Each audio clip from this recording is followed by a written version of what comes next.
నిత్యస్యోక్త శరీరిణ అనాశినో అప్రమేయస్య తస్మాత్ యుధ్యస్వ భారత. ఇక్కడ ఏం చెప్తున్నారు? అంతవంత ఇమే దేహ, ఈ దేహాలు అన్నీ కూడా అంతమైపోయేటటువంటివే. నిత్యస్యోక్త శరీరణ, శరీరణ అంటే ఇప్పుడు ఈ దేహాల్లో ఉన్నటువంటి ఆత్మ, దేహాల్లో ఉన్నటువంటి ఆత్మ అంటే ఇక్కడ పరిమితమైనటువంటి ఆత్మ అని కాదు. ఇక్కడ శరీరణ అన్న మాటకు మనం ఏ విధంగా అర్థం చేసుకోవాలి అంటే శరీరాన్ని ధరిస్తున్నటువంటి ఆత్మ అంటే ఈ వేషం తీసుకున్నటువంటి ఆత్మ. ఏ వేషం? ఈ దేహము అనేటటువంటి వేషం, ఇది ఒక వేషం. ఇప్పుడు ఆత్మకు ఉన్నటువంటి ఇది ఒక వేషం, ఈ దేహాన్ని ధరించింది. నీళ్లు ఇక్కడ నురుగుగా మారిన నురుగుని ధరించినాయి. మట్టి ఈ కుండ వేషంలో ఉంది. ఇప్పుడు మట్టి కుండ వేషంలో ఉంది, నీళ్లు నురుగు వేషంలో ఉన్నాయి. కేవలము వేషాన్ని చూసి మోసపోవద్దు. వేషం వెనకాల దాగినటువంటి సత్యము మారినటువంటిది ఏదైతే ఉందో, వేషంగా కనపడుతున్నటువంటిది ఏదైతే ఉందో దాన్ని పట్టుకోవాలి. ఇక్కడ ఏమంటున్నారు? ఈ రూపము అంతవంత ఇమే దేహ, దేహాలన్నీ కూడా నాశనమైపోయేటటువంటి. నిత్యస్యోక్త శరీరణ, దేహాన్ని ధరించినటువంటి ఈ దేహమనే వేషం వేసినటువంటి ఆత్మ, వేషాన్ని ఈ దేహాన్ని ధరించినటువంటి ఆత్మ నాశనం కానటువంటిది. అనాశినో, నాశనం కాదు. బాగానే ఉంది. ఇప్పుడు దేహాలు కనపడుతున్నాయి, దేహాలు కనపడుతున్నాయి కాబట్టి ఈ దేహాలే ఆత్మ అందామా?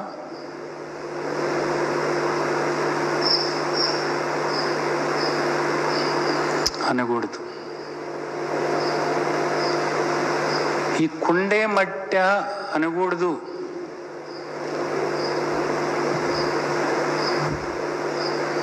మరి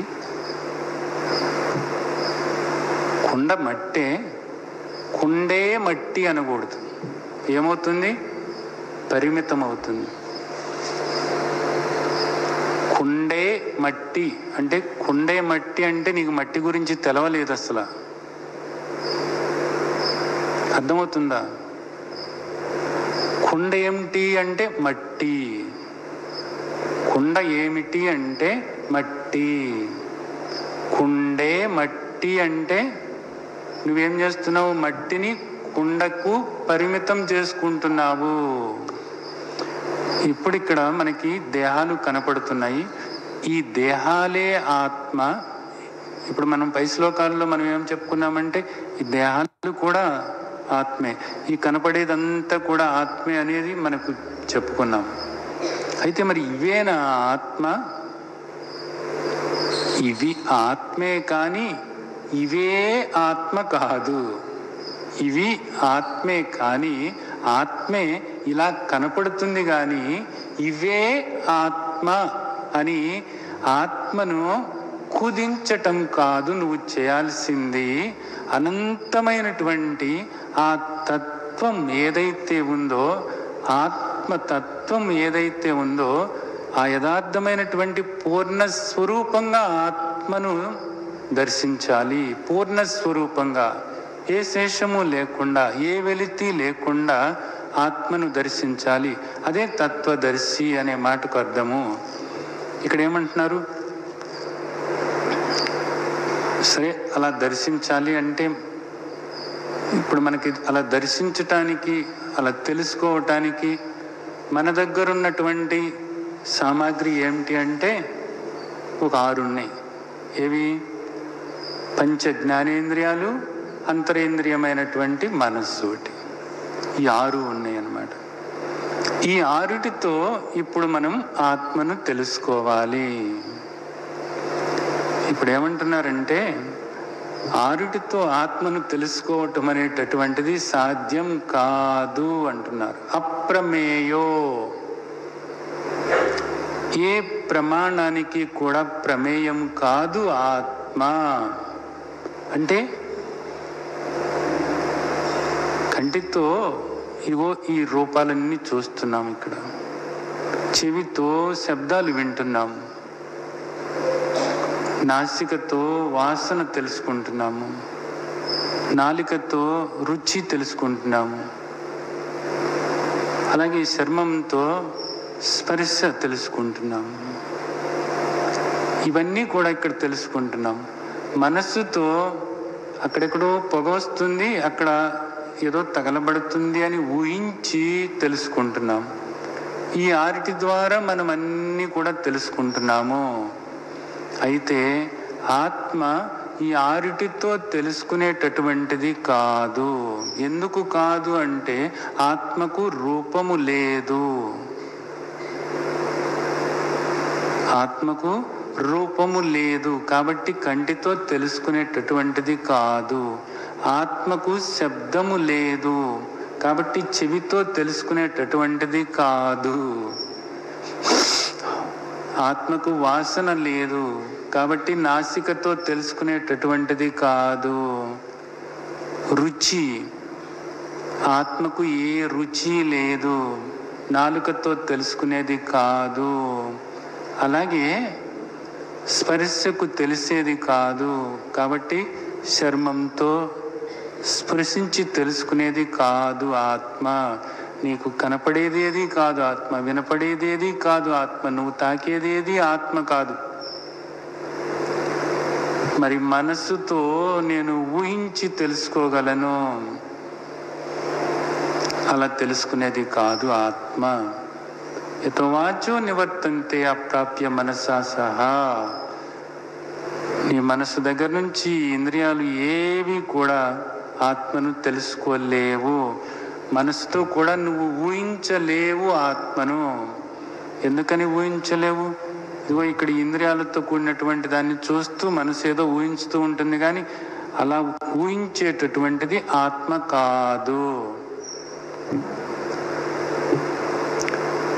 ఇక్కడ చాలా తమాషా అయినటువంటి విషయం ఏంటంటే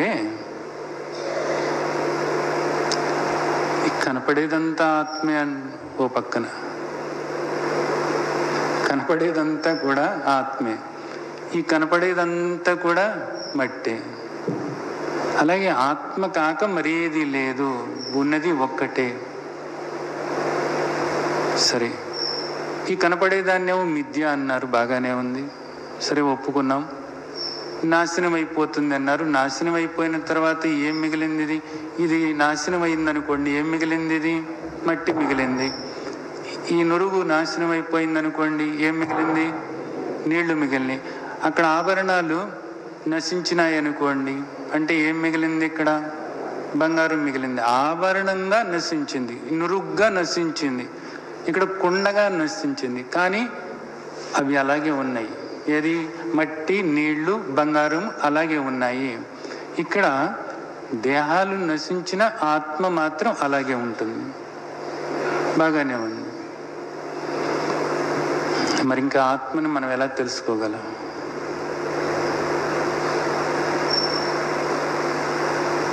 బాగా ఇప్పుడు ఆలోచించాల్సినటువంటి విషయం. ఈ ఉదాహరణలు అయితే బాగానే ఉన్నాయి. ఇప్పుడు ఇక్కడిది ఎందుకు మనకి చిక్కొచ్చింది అంటే, ఇదంతా మిథ్య అన్నారు. బ్రహ్మ సత్యం, జగన్మిథ్య. ఆత్మ సత్యం, జగన్మిథ్య.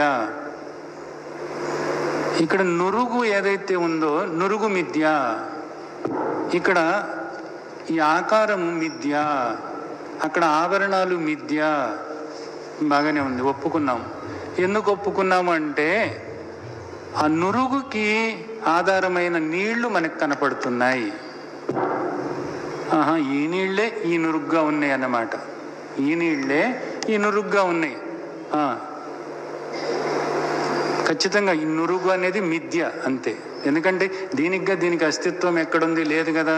నీళ్లే ఇవన్నీ ఇలా కనపడుతున్నాయి తప్ప నురుగన్నది ఎక్కడి నుంచో ఒకటి ఊడి పడలేదు.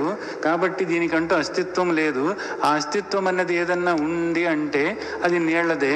కాబట్టి నురుగు మిథ్య, నీళ్లు సత్యం, బ్రహ్మాండంగా తెలిసింది. ఇక్కడ కూడా అంతే. ఈ కుండ అనేటటువంటిది పగిలిపోతుంది. కుండ అనేటటువంటి రూపము ఏదైతే ఉందో ఈ రూపము మిథ్య, సత్యమేది? మట్టి సత్యము. అవును, మట్టి కనపడుతుంది, కుండ పగిలిపోవటం అనేది మనకి తెలుస్తుంది, పోతుంది. కాబట్టి పోయేది మిథ్య, అనిత్యమైనటువంటిది. శాశ్వతమైందేది? మట్టి కనపడుతుంది. అలాగే నగలు మార్చేసుకుంటున్నాము, అది పోతుంది, అది మిథ్య అనేది తెలుస్తుంది. దానికి ఆధారమైనటువంటి బంగారం అనేది మనకు కనపడుతుంది. ఇక్కడ ఉదాహరణల్లో సత్యమైనటువంటిది ఏదైతే ఉందో అసత్యమైనటువంటిది మనకు కనపడుతుంది. మిథ్య అనేటటువంటిది ఇది మిథ్యే, దీనికి స్వతహాగా అస్తిత్వం లేదు. ఎందుకని లేదు? ఇదిగో ఇక్కడ మాకు కనపడుతున్నాయి. అలాగే ఇప్పుడు ఇదంతా కూడా మిథ్య. ఏది మిథ్య? ఈ జగత్తంతా కూడా మిథ్య. మరి ఏది సత్యం? ఆత్మ సత్యం. మరి ఆత్మ కనపడటం లేదు. ఆత్మ మనకు కనపడటం లేదు కాబట్టి మనకి నమ్మకం కుదరటం లేదు. ఆత్మ అనేది ఒకటి ఉంది అనేది మనకు ఏ మాత్రము నమ్మకం కలపటం లేదు. ఎందుకని? ఇదిగో ఇది కనపడుతున్నది, కనపడేదే సత్యము అనుకుంటున్నాము. కనపడేది సత్యం కాదు, కనపడేటటువంటిది మిథ్య. ఆ కనపడేదానికి ఆధారమైనటువంటి ఆత్మ ఏదైతే ఉందో ఆ ఆత్మ సత్యము. కనపడేటటువంటిది అనిత్యము, కనపడేటటువంటిది మిథ్య. కనపడేటటువంటి దానికి ఆధారమైనటువంటిది ఏదైతే ఉందో అది సత్యము, అది నిత్యము, అది మారదు, అది వ్యయం అవ్వదు, అది నాశనం అవ్వదు, అది సర్వవ్యాపకమై ఉంది. అది ఆత్మ.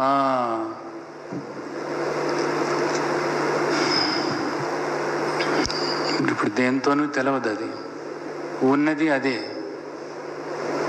ఎలా తెలుసుకోవాలి? ఇంకొక విషయం ఏమిటంటే ఆ ఆత్మ నువ్వే. ఆత్మ ఆత్మ అని చెప్పుకుంటున్నాం చూడు, ఆ ఆత్మ ఏదో కాదు, ఆ ఆత్మ నువ్వే ఆత్మ. ఇది మరీ అసలుగా ఒక్కసారిగా స్పృహ తప్పి పడిపోయినంతటి పరిస్థితి ఏర్పడుతుంది. ఇప్పుడు దాకా ఏదో ఒక ఆత్మ ఉంది, అది సర్వవ్యాపకము, అంతా ఉంది, అన్నీ అదే ఉంది అంటే బాగానే ఉంది, బాగానే ఉంది, బాగానే ఉంది అనిపిస్తుంది. కానీ ఇంతకుముందే ఆయన చెప్పారు. ఏమని చెప్పారు? నేను, నువ్వు, వీళ్ళు ఇంతకు ముందు ఉన్నాము, ఇక పై కూడా ఉంటాం. ఉండకపోవటం అన్నది లేదు. అంటే ఏ విధంగా ఉంటాము? దేహాలుగా ఉంటామా? దేహాలుగా కాదు, దేహాలు అనిత్యం కదా. ఏ విధంగా ఉంటాం మరి? ఆత్మగా ఉంటావు. వేషాలు తీసేస్తే ఒరిజినల్ ఏదైతే ఉందో ఆ ఒరిజినల్గా ఉంటాం. ఏమిటి ఆ ఒరిజినల్? ఆత్మ. అంటే ఇన్ని ఆత్మలుగా ఉంటామా?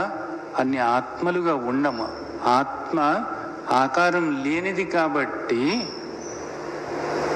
ఆకారం లేనప్పుడు నిరాకారం. నిరాకారము అంటే అన్ని నిరాకారాలు ఎలా ఉంటాయి? అన్ని నిరాకారాలు ఉండవు. కాబట్టి ఆత్మ ఎప్పుడూ కూడా ఏకంగానే ఉంది. అదే నువ్వు, అదే నేను, అదే వీళ్ళు. అదే అదే అంటున్నాను చూడు, నీకు అర్థమవటం కోసమే చెప్పాను. అంతేకాని నువ్వు అదే అదే అనబాకు. మరేమనాలి? నేను అను. ఎందుకని? నువ్వు అదే కాబట్టి. నువ్వు అదే కదరా బాబు.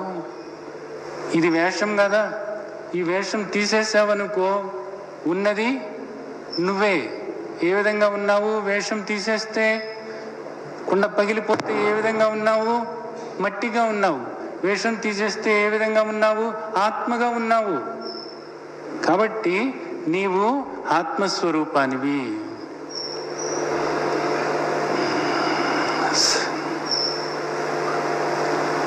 ఏమిటో కొంచెం గందరగోళంగానే ఉంది. నాకు తెలిసిందేమో ఈ దేహమే, ఒక ఆత్మ ఏదో ఉంది, అదంతా ఇలా ఉంది అంటే సరే, ఆ ఆత్మే భగవంతుడు అనుకుంటే సరే, ఆత్మదేవుడు, ఆ పరమాత్మ, తండ్రి, ఆత్మదేవ, పరమాత్మ అని అలా నమస్కారం అయితే నేను పెడతాను. సరే, ఈ దేహంలో ఒక ఆత్మ ఉంది అనుకుంటే అదో రకంగా ఉంటుంది. సరే, మీరు చెప్పారు కాబట్టి నమ్ముతాను. ఏమని నమ్ముతాను? నేను కూడా ఆత్మనే అని నమ్ముతాను. నేను కూడా ఆత్మనే అని నమ్ముతాను, కానీ నేను నాకే కనపడింది నేను ఎలా నమ్మాలి? నేను నాకే కనపడటం లేదు. నాకున్న సామాగ్రి దేనితోనూ కూడా నేను తెలియబడను. నాకేమో ఇవే ఇచ్చారు, ఈ పంచ జ్ఞానేంద్రియాలు, అంతర్జ్ఞాన ఇంద్రియమైనటువంటి మనసు, నాకున్న సరుకు సామాగ్రి ఇదే. వీటేటితోనూ కూడా నేను తెలియబడను, వీటేటితోనూ కూడా నేను తెలియబడను. మీరు చెబుతున్నారు, ఎందుకంటే మిమ్మల్ని నేను అర్థించాను. ఏమని అర్థించాను? నాకు శ్రేయోదాయకమైనటువంటిదే చెప్పండి అని మిమ్మల్ని అర్థించాను. మీరు నాకు శ్రేయోదాయకమైనటువంటిదే చెప్తున్నారు. తప్పకుండా మీరు అలాగే చెప్తున్నారు. కానీ ఇప్పుడు సమస్య ఏంటంటే, నాకు ఆత్మగా నన్ను నేను ఎలా తెలుసుకోవాలి? ఆత్మగా నన్ను నేను ఎలా తెలుసుకోవాలి? ఇక్కడ ఏదైనా సరే నేను తెలుసుకుంటున్నది ఈ ఇంద్రియాల ద్వారానే. ఆ ఇంద్రియాల నన్ను తెలుసుకోవటానికి పనికిరావు అని మీరు చెప్పారు. చెప్పినప్పుడు మరి నేనేం చేయాలి? నన్ను నేను ఏ విధంగా తెలుసుకోవాలి? ఏ విధంగా తెలుసుకోవాలా? వీటేటితోనూ కూడా నువ్వు నీకు తెలియబడవు. మరి ఎలాగా నన్ను నేను తెలుసుకునేది అంటే, నువ్వు ఉన్నావు అనేటటువంటి ఒక స్ఫురణ ఏదైతే ఉందో ఆ స్ఫురణ ద్వారానే తెలుసుకోవాలి. నేను ఉన్నాను అనేటటువంటి స్ఫురణ ద్వారానా? ఇది భలేగా ఉంది. నేను ఉన్నాను అనేటటువంటి ద్వారానా? ఏదో పని ఎలక్ట్రానిక్ మైక్రోస్కోపు లేకపోతే ఇంకోటో పెద్దదో ఏదో ఒకటి తెచ్చేసి దాంతో తెలుసుకోవచ్చు అంటున్నారేమో అనుకున్నాను నేను ఇప్పుడు దాకాను. ఎందుకంటే నాకు కంటికి కనపడదు, చెవి కనపడదు అంటే, నాకు కంటికి కనపడినటువంటివన్నీ కూడా ఇప్పుడు పెద్ద మైక్రోస్కోపులు, టెలివిజన్, అదేంటి టెలిస్కోపులు, అలాంటివి చాలా పెద్ద పెద్దవి వచ్చినాయి కదా, అలాంటిది ఏదైనా పెట్టి చూడమంటున్నారేమో, లేకపోతే స్కానింగ్ చేసి లోపల ఆత్మగా నేను ఎలా ఉన్నానో చూసుకోమంటున్నారేమో అనుకున్నాను. కానీ మీరు చెప్పేది ఏంటిది? మరీ బాగుంది. ఏంటది? నేను ఉన్నాను అనేటటువంటి స్ఫురణ ద్వారా తెలుసుకోమని. ఉన్నాను అన్నది నాకు ఎప్పటి నుంచో తెలుస్తుంది కదా, దానికి ఇంకా తెలుసుకునేది ఏముంది? ఉన్నాను అన్నది నీకు తెలుస్తుంది, కానీ ఇప్పటి వరకు కూడా ఎలా ఉన్నాను అనుకుంటున్నావు అంటే, దేహంగా ఉన్నావు అనుకుంటున్నావు. దేహంగా ఉన్నాను అనుకుంటే ఏం ప్రమాదం జరుగుతుంది అంటే, నీ యథార్థమైనటువంటి అనంతమైనటువంటి నీ స్వరూపాన్ని నువ్వు తెలుసుకోలేవు. ఏ దుఃఖము లేనటువంటి, ఏ అంటూ లేనటువంటి అనంతమైనటువంటి నీ స్వరూపాన్ని నువ్వు తెలుసుకోలేవు. ఇప్పటి వరకు నువ్వు చేసిందేంటి? దేహమే నేను అనుకుంటున్నావు. నేను అనే స్ఫురణ నీకుంది. అయితే దేన్ని దృష్టిలో పెట్టుకుని నేను అంటున్నావు? దేహాన్ని దృష్టిలో పెట్టుకుని నేను అంటున్నావు. అంతవంత ఇమే దేహ. ఈ దేహము అంతమయ్యేదే కదా. అంతమైపోయిన తరువాత నువ్వు అక్కడ పడి ఉంటే ఆయన దీని నుంచి వెళ్ళిపోయాడు అంటున్నావే, మరి అది నిరాకారం కాదా? అవును. అలాంటి నిరాకారంగా ఇప్పుడు నిన్ను నువ్వు తలుసుకో. ఇప్పుడు వరకు నిన్ను ఎలాగ తలుసుకున్నావు? దేహంగా తలుసుకున్నావు, అంతమయ్యేదిగా తలుసుకున్నావు. ఇప్పటి నుంచి అంతం కానటువంటి నిరాకారమైనటువంటి నిన్ను నీవు తలుసుకుంటూ ఉండు. అలాగా నేను నిరాకారము, నేను దేహం కాదు, నేను నిరాకారము, నేను దేహం కాదు అని అలా అనుకుంటూ ఉండనా? అలా అనుకుంటూ ఉండు. అలా అనుకునేటటువంటి నీకు నేను ఒక ఉపాయం చెప్తాను. ఇప్పటికే నీకు ఆ ఉపాయం చెప్పాను. ఆ ఉపాయంతో నిన్ను నువ్వు గుర్తించుకుంటూ ఉండు. ఏమిటా ఉపాయము? మాత్రా స్పర్శాస్తు కౌంతేయ శీతోష్ణ సుఖ దుఃఖద ఆగమ అపాయినో అనిత్య తాం స్థితిక్షస్వ భారత.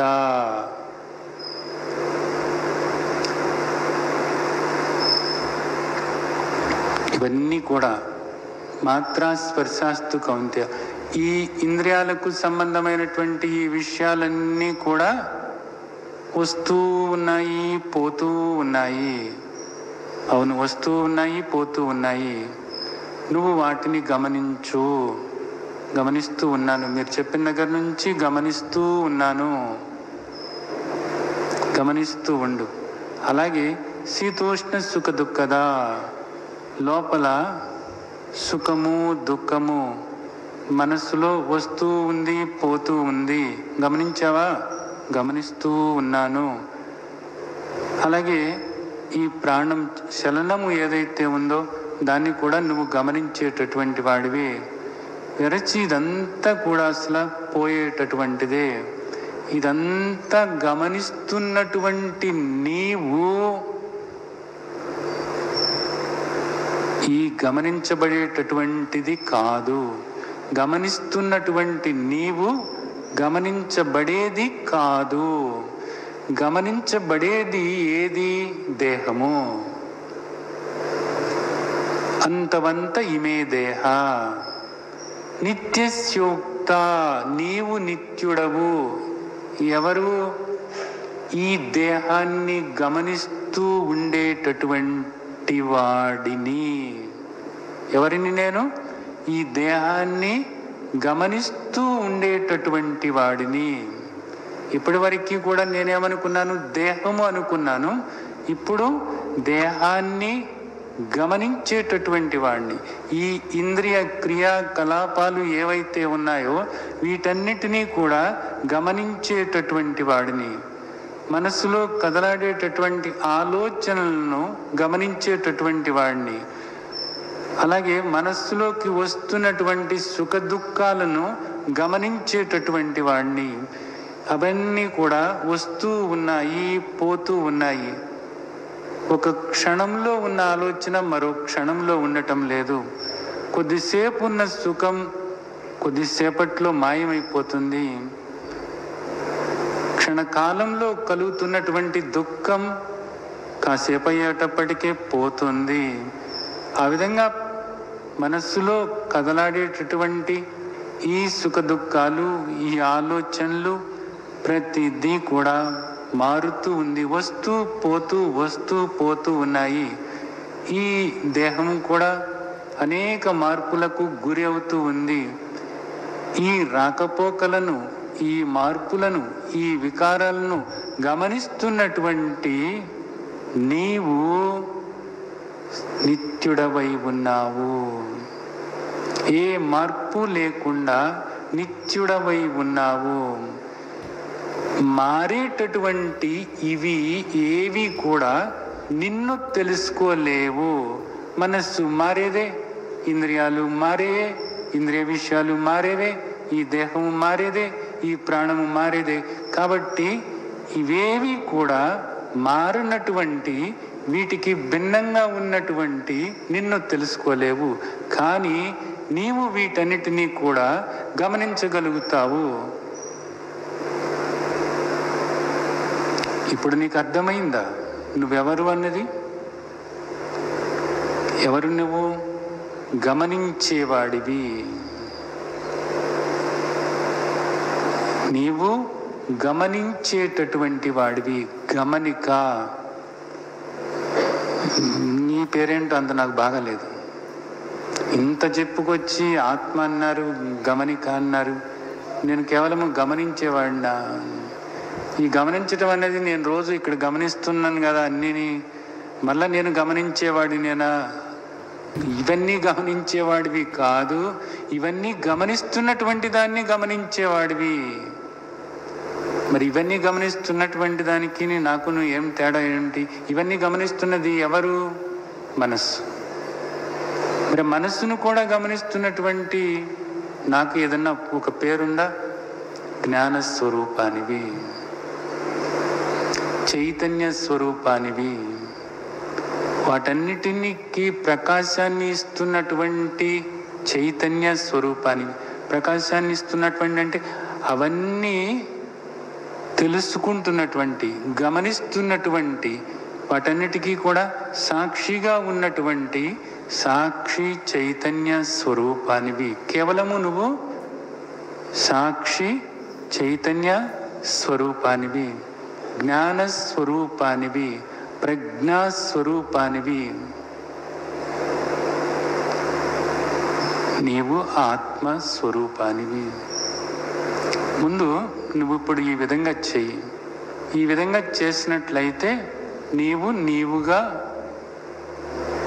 ఉండగలుగుతావు, నిన్ను నీవు తెలుసుకోగలుగుతావు. వీటికి వేరుగా నువ్వు ఉన్నావు అనేది ముందు ఆ విశ్వాసం ఏర్పరచుకో.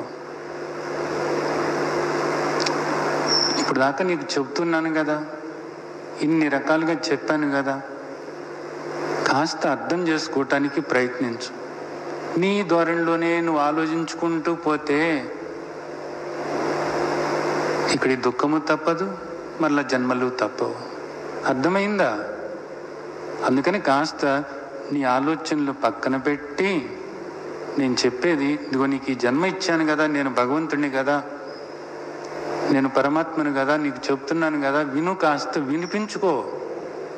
వినేసి ఇక్కడ వదిలేసి పోయేది కాదు, ఇది గుర్తుంచుకో. కాస్త వినిపించుకో, కొంచెం ఆలోచన చెయ్యి. కొద్దిగా ఆలోచన చేస్తే నీకు అర్థమవుతుంది. ఏమర్థమవుతుంది? అవును, ఈ దేహం నేను కాదు. ఎందుకని? ఈ దేహంలో అవయవాలన్నీ కూడా తీసేస్తున్నా, ఒక్కోదాన్ని తీసేస్తున్నా, నేను ఉన్నానని తెలుస్తుంది కదా. సరే, ఈ దేహం పోతుంది, మనసును కూడా గమనిస్తున్నానని తెలుస్తుంది కదా. ఆ గమనించేవాడిని నేను అనుకో. నీ చేత గమనించబడేటటువంటిదంతా కూడా ఆగమ అపాయినో అనిత్య. ఇదంతా మారేదే, పోయేదే. నా చేత గమనించబడుతున్నది, నా చేత గమనించబడుతున్నటువంటిది అంతా కూడా మిథ్య. నేను ఉండటం వల్లనే దానికి అస్తిత్వం వచ్చింది. నేను లేకపోతే దీనికి అస్తిత్వం అన్నది లేదు. నీళ్లు లేకపోతే నురుక్కి అస్తిత్వం అన్నది లేదు. మట్టి లేకపోతే కుండకు అస్తిత్వం అన్నది లేదు.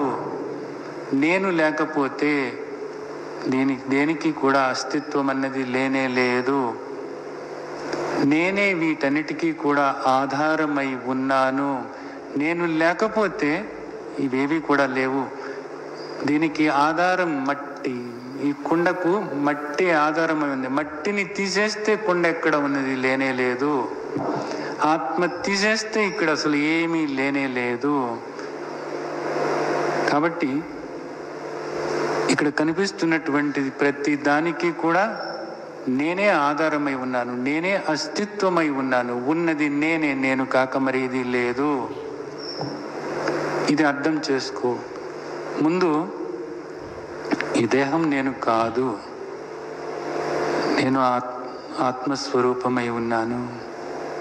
ఈరోజు మనకి చెప్పినటువంటి వాటిలో నేను నిత్యమై ఉన్నాను, ఎప్పుడు ఉండేవాడిని, నిన్న ఇవాళ రేపు కూడా. ఇదంతా కూడా కాలానికి ఆధీనమైపోయి ఉంది. నేను కాలాతీతమై ఉన్నాను, కాలం నన్నేం చేయలేదు. అలాగే ఇక్కడ ఇది ఒక రూపంతో ఉంది, నేను రూపంతో లేను, వీటికి అతీతంగా ఉన్నాను నేను. అలాగే నేను వ్యయమయ్యేవాడిని కాదు, నేను అవ్యయుడను. నేను వీటికి తెలిసేవాడిని కాదు, నేను అప్రమేయుడను. నేను నిత్యుడనై ఉన్నాను, నేను అవినాశినై ఉన్నాను, నేను అవ్యయుడనై ఉన్నాను, నేను సత్యమై ఉన్నాను. ఇవన్నీ కూడా ఈరోజు మనం తెలుసుకున్నాం. అలాంటి నీ గురించి నువ్వు ఆలోచించుకుంటూ ఉండు, అలాంటి నీ గురించి నువ్వు స్మరించుకుంటూ ఉండు. ఈ దేహం కాదు, ఆ మనస్సును గమనిస్తున్నది నేను. ఈ దేహంలో ప్రతి కదలికను గమనిస్తున్నది నేను, ఇక్కడ ప్రతి దాన్ని గమనిస్తున్నది నేను. ఇవన్నీ కూడా మిథ్య, ఇవన్నీ కూడా నిత్యమైనటువంటివి. నేను శాశ్వతమైన ఆత్మస్వరూపాన్ని.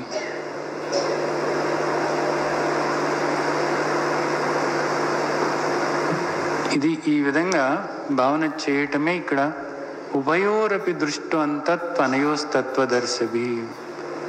తత్వం తెలిసింది. ఇప్పుడు ఏం తెలిసింది? తత్వం ఉన్నది నేనే అనేటటువంటిది, ఉన్నది ఆత్మే అనేటటువంటిది, ఉన్నది ఆత్మే అనేటటువంటిది. ఆత్మ అన్నప్పుడు మీరు ఆ ఆత్మనిలా పైకి చేతులు పెట్టొద్దు, ఎప్పుడు కూడా గుర్తుంచుకోండి.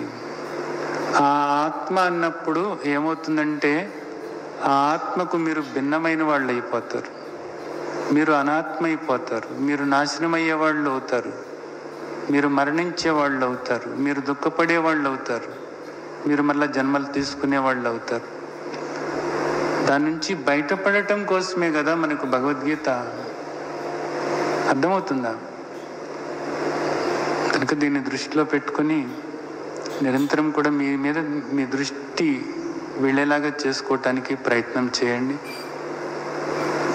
ఆ విధంగా ప్రయత్నం చేసి మీ యథార్థమైనటువంటి స్వరూపం ఏదైతే ఉందో స్వరూపత మీరు మెరుగా ఉండాలని ఆశిస్తూ ఆ విధంగా ఆశీర్వదిస్తున్నాను. జై సచ్చిదానంద్. ఉంది, పోతూ ఉంది, వీటిని చూస్తూ ఉండు, ఓర్పుగా నువ్వు చూస్తూ ఉండు. దానివల్ల నీ చేత చూడబడేటటువంటిది, గమనించబడేటటువంటిది ఏదైతే ఉందో అది నీవు కాదు అనేది నీకు తెలుస్తుంది. ఈ దేహం దగ్గర నుంచి ఈ మనసు దగ్గర వరకు ఇక్కడ ప్రతిదీ కూడా నీ చేత గమనించబడుతున్నది. నీ చేత గమనించబడుతున్నటువంటిది నీవు కానే కాదు. దృశ్యము ఎప్పుడు కూడా ద్రష్టకు భిన్నంగానే ఉంది. నీవు ద్రష్టవై ఉన్నావు. ఎప్పుడైతే ఈ దేహం అంతమైపోతుంది అని నువ్వు అర్థం చేసుకున్నావో, అంతం కానటువంటి నిన్ను నీవు తెలుసుకోవటానికి కుదురుతుంది. నీవు ఆత్మస్వరూపానివి. ఇది మనకు ఇంతవరకు కూడా శ్రీమద్ భగవద్గీత చెప్పడం జరిగింది. నీవు నిత్యమని, సత్యమని, అలాగే నీవు నాశనం అయ్యేవాడివి కాదు అనేది, నీవు అప్రమేయుడవని, నీవు నిరాకారం అనేది, ఇవి మనకు శ్రీమద్ భగవద్గీత ఇప్పటివరకు చెప్పడం జరిగింది. ఈరోజు తర్వాత శ్లోకం మనం అవగాహన చేసుకోవటానికి ప్రయత్నం చేద్దాం.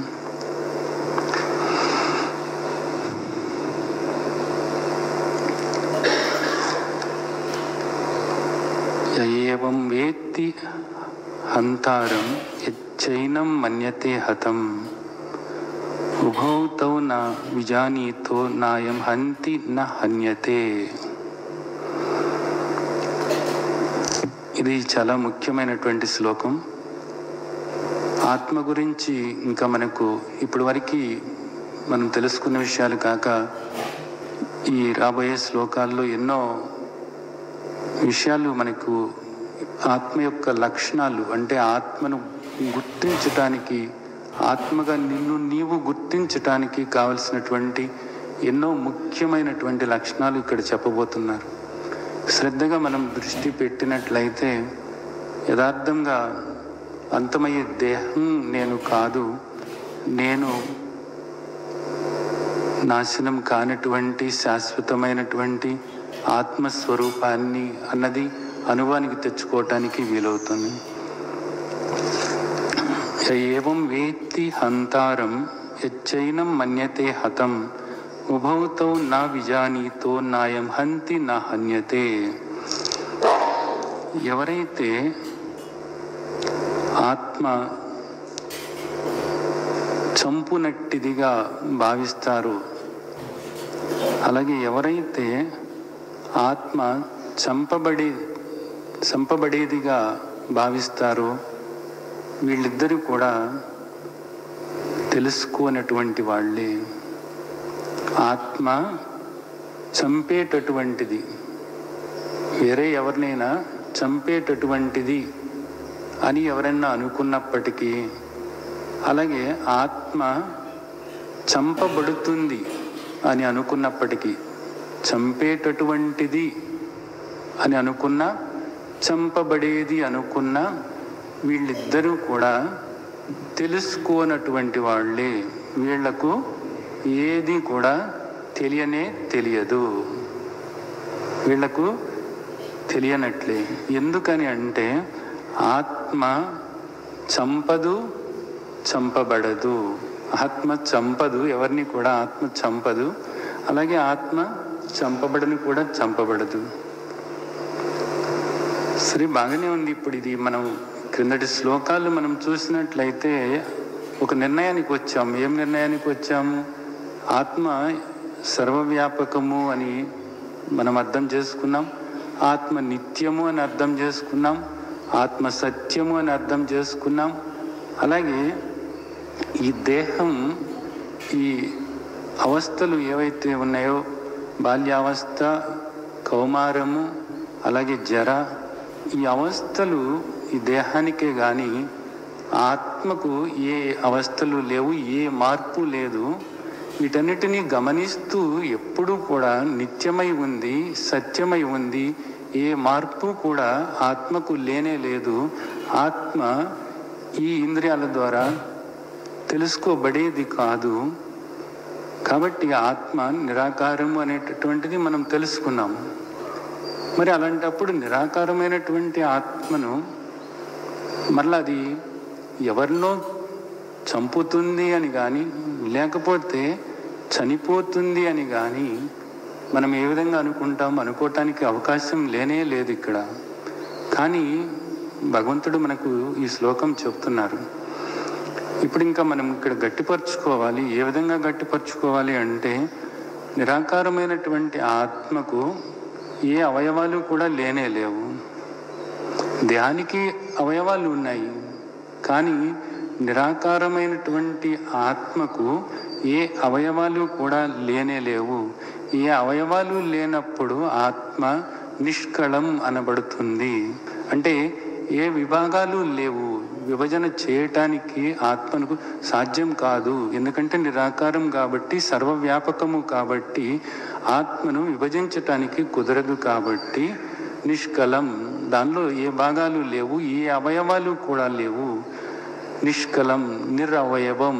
కాబట్టి నిష్కలమైనటువంటి, నిరవయవమైనటువంటి ఆత్మ నిష్క్రియం, ఏ పని కూడా చేసేది కాదు. మరి ఏ పని కూడా చేయకుండా ఆత్మ ఏం చేస్తున్నట్లు అంటే, దాని పాటికి అది ఉంటున్నట్లు. దాని పాటికి అది అంటే అది ఏది?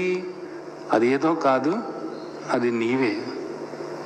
ఆత్మ ఆత్మ అది అని అంటున్నాను అంటే దాని అర్థం నీకు వేరుగా ఉంది అని కాదు. నీవు దేహము అనుకుంటున్నావు కాబట్టి నీకు అది అని చెప్పటం జరుగుతుంది ఇక్కడ భగవద్గీతలో. అలా అని చెప్పి ఆత్మ నీకు వేరుగా కాదు, దేహం నువ్వు కాదు, దేహం అంతమైపోయేటటువంటిదే, దేహంలో ఉన్నటువంటి దేహివైనటువంటి శరీరంలో ఉన్నటువంటి శరీరణ అయినటువంటి నీవు ఆత్మస్వరూపానివి, నీవే నిత్యుడవు, నీవే సత్యము, నీవే అప్రమేయము, నీవే నిరాకారము, నీవే నిరవయవుడు, నీవే నిష్క్రియుడవు. ఇది మనం భగవద్గీత అధ్యయనం చేస్తున్నప్పుడు ప్రతి ఒక్కరూ కూడా ఏ దృష్టితో మనం దీన్ని అర్థం చేసుకోవాలి అంటే, ఆత్మ అంటే ఏదో నీకు వేరుగా ఎక్కడో ఉంది అని, ఆత్మ సత్యము, ఆత్మ నిత్యము అనుకుంటూ పైకి తిరిగి ఆ విధంగా భగవద్గీత అర్థం చేసుకున్నట్లయితే నీకు ఏ విధంగానూ కూడా ఇది ఉపయోగపడదు. నీ గురించి మాట్లాడుతున్నారు భగవంతుడు. ఈ మానవ దేహాన్ని నీకు ప్రసాదించినటువంటి భగవంతుడు నీ గురించి మాట్లాడుతున్నారు, యథార్థమైనటువంటి నీ గురించి మాట్లాడుతున్నారు. నీవు కాని దాన్ని వేరు చేసి నీవెవరు నీకు తెలియచేస్తున్నారు.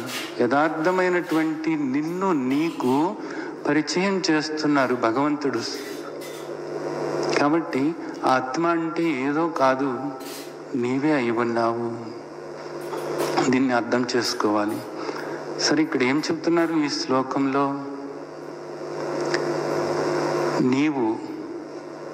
నీవు చంపేవాడివి కాదు, చచ్చిపోయేవాడివి కాదు. ఆత్మ చంపేటటువంటిది కాదు, చనిపోయేటటువంటిది కానే కాదు. ఎందుకు ఈ శ్లోకం ఇక్కడ చెబుతున్నారు అన్నదాన్ని మనం ఆలోచించినట్లయితే, ఆత్మగా ఒక అద్భుతమైనటువంటి లక్షణం ఏదైతే ఉందో ఆ లక్షణాన్ని మనకు ఈ శ్లోకంలో ఇక్కడ మనకు భగవంతుడు అవగాహన కలిగిస్తున్నారు. ఇప్పుడు ఏదైనా సరే, నేను ఒక వ్యక్తిని నేను కొట్టాను అనుకోండి, ఆ వ్యక్తిని నేను కొట్టినప్పుడు నేను కర్తనవుతాను. ఎవరు కొట్టారు అంటే, నేను కొట్టాను. సరే, ఆ వ్యక్తికి దెబ్బ తగిలింది, అది అనుభవిస్తున్నటువంటిది ఎవరు? అదిగో ఆ వ్యక్తి అనుభవిస్తున్నాడు. ఇక్కడ ప్రతిదానికి కూడా, ప్రతి కర్మకు కూడా ఈ రెండు ఉంటాయి అన్నమాట. ఏమిటి? కర్త ఒకడు ఉంటాడు, అలాగే దానికి ఫలం అనేది ఒకటి ఉంటుంది. వాడిని ఏమంటారు? అనుభవించడాన్ని ఏమంటారంటే భోక్త అంటారు. భోక్త, కర్త, భోక్త. కర్త అంటే చేసేవాడు, భోక్త అంటే అనుభవించేవాడు. ఇది తెలుగుగానే అర్థమైంది కదా. ఇప్పుడు ఇక్కడ ఈ శ్లోకంలో మనకి ఆయన ఏం చెప్తున్నారంటే, చంపబడటము అన్నది కాదు, చంపటము లేదా చనిపోవటం అన్న దాని గురించి కాదు చెప్తున్నది. ఇక్కడ ఏం చెప్తున్నారు అంటే, ఆత్మగా నీవు కర్తవు కాదు, భోక్తవు కాదు. అంటే నువ్వు చంపేవాడివి కాదు. ఆత్మగా, ఆత్మ చంపేటటువంటిది కాదు అంటే కర్త కాదు, ఆత్మ కర్త కాదు. అలాగే చనిపోయేటటువంటిది అంటే అది అనుభవం అన్నమాట, అంటే భోక్త కాదు. ఇప్పుడు ఇక్కడ నీకు తీసుకోవాలి. ఇది ఏ విధంగా తీసుకోవాలి? ఆత్మవైనటువంటి నీవు దేహంగా కాదు, గుర్తుంచుకోండి, దేహంగా కాదు, ఆత్మవైనటువంటి నీవు కర్తవు కాదు, భోక్తవు కాదు. కర్తృత్వ భోక్తృత్వాలు అనేటటువంటివి నీకు లేనే లేవు.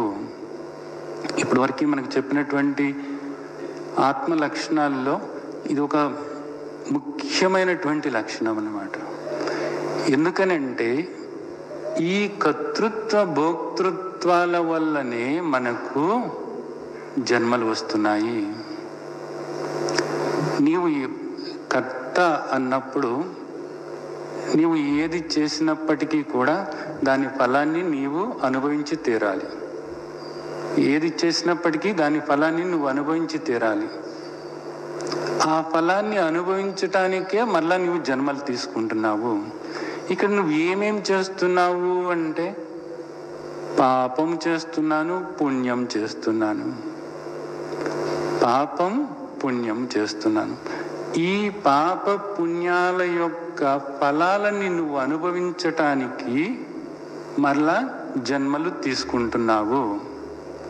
పాప పుణ్యాల యొక్క ఫలాలు అనుభవించటానికి మరలా జన్మలు తీసుకుంటున్నావు నువ్వు. ఇప్పుడు మనకు భగవంతుడు ఏం చెప్తున్నారు ఇక్కడ? నన్ను నీవు అసలు కర్తవు కాదు, భోక్తవు కాదు.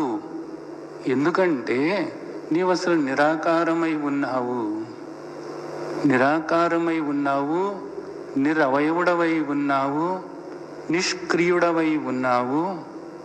అలాంటి నీవు కర్తవెలా అవుతావు? నీవు కర్తవు కాదు, భోక్తవు కానే కాదు, భోక్తవు కానే కాదు. అలాగే నేను చేస్తున్నాను, ఈ పని చేస్తున్నాను అని అన్నప్పుడు ఆ పని తాలూకు పాప పుణ్యాలు ఏవైతే ఉన్నాయో అవి నువ్వు అనుభవించాల్సి వస్తుంది. ఇప్పుడు నువ్వు చేసేవాడివి కానప్పుడు ఆ పాప పుణ్యాలతో నీకు అసలు సంబంధమే లేనే లేదు. ఆ పాప పుణ్యాలతో నీకు సంబంధం లేనప్పుడు మరల నీకు జన్మలన్నవి లేనే లేవు. జన్మకు కారణం ఏమిటి? ఇప్పుడు కర్తృత్వ భోక్తృత్వాలే. నేను చేస్తున్నాను, నేను చేస్తున్నాను అని నువ్వు అనుకుంటున్నావు, నిజానికి నువ్వు చేయటం లేదు. ఈ దేహం చేసుకుపోతుంది. రాబోయే అధ్యాయాల్లో మనకి ఇది స్పష్టంగా చెప్తారు. ప్రత్యేకించి కర్మ సన్యాస యోగంలో ఈ విషయాన్ని ఎంతో అద్భుతంగా మనం ఆచరణ వీలైన రీతిలో మనకి భగవంతుడు రేపు చెప్పబోతున్నారు. ఇప్పటికి మాత్రం మీరు అర్థం చేసుకోండి. ఏది అర్థం చేసుకోండి?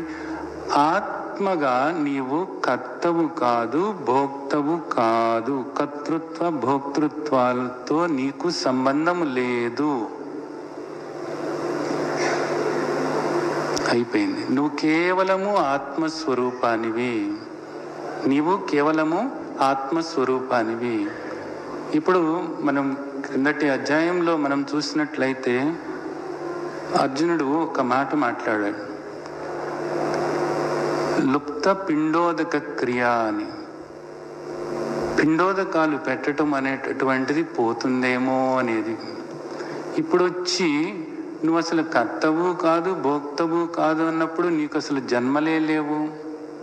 అలాగే నీవు ఇక్కడ పాపము పుణ్యము అనేటటువంటి దాంతో నీకు సంబంధం లేనప్పుడు, పాప పుణ్యాలతో నీకు సంబంధం లేనప్పుడు ఏమవుతుంది అంటే నీవు ఏదో లోకానికి వెళ్ళటం అన్నది లేదు. పై లోకాలకు వెళ్ళాలి, అలాగే స్వర్గలోక ప్రాప్తిరస్తు అని అంటారు. ఆ లోకాలతో నీకు అసలు సంబంధమే లేదు. నరకలోకంతోనూ నీకు సంబంధము లేదు, స్వర్గలోకంతోనూ కూడా నీకు సంబంధం లేదు. నీవు సర్వవ్యాపకమైనటువంటి ఆత్మవై ఉన్నావు. నీవు సర్వవ్యాపకమైనటువంటి ఆత్మవై ఉన్నావు. నీవు ఈ దేహము కాదు, ఈ మనస్సు కాదు, సర్వవ్యాపకమైనటువంటి ఆత్మవై నీవు ఉన్నావు. అలాగే సర్వవ్యాపకమైనటువంటి నీవు కర్తవు కాదు, భోక్తవు కాదు. ఆ పాప పుణ్యాలతో నీకు పనేమి లేదు. కాబట్టి నీకు పిండోదకాలు పెట్టాల్సినటువంటి పనేం లేదు ఎవరు కూడాను.